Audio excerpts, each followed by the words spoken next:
Almost everyone is asking the exact same question right now.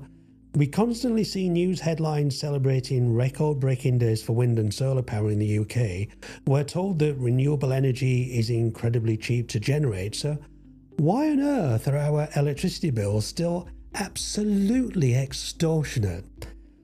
To understand why your bills aren't dropping, you have to look at the bizarre way that the UK actually buys its electricity.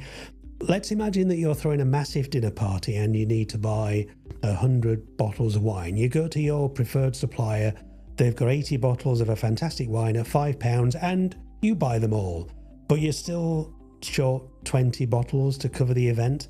So you go to the other supplier in town who's selling their wine for £50 a bottle. You have no choice, so you buy the final bottles at £50.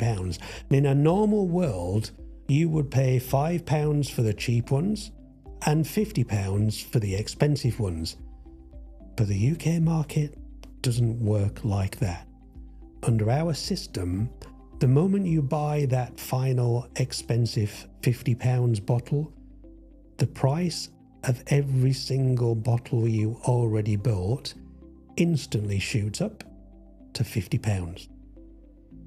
This isn't a loophole or a market glitch. It's the official system. The government recently completed a massive review of the electricity market and officially locked this model in, packaging it under the title Reformed National Pricing. Under this model, the national grid buys power every half hour, starting with the cheapest wind and solar. But because renewables can't always power the entire country, the grid inevitably has to top up the supply with expensive gas-powered fire stations, for example. Because the reformed national pricing, the pricing of that final most expensive unit of gas, gets the clearing price for every single unit of electricity on the grid. So right now, gas sets the wholesale price of electricity around 60% of the time. That means even when the country is running almost entirely on cheap wind power, every business and household is still forced to pay the premium gas prices for all of it.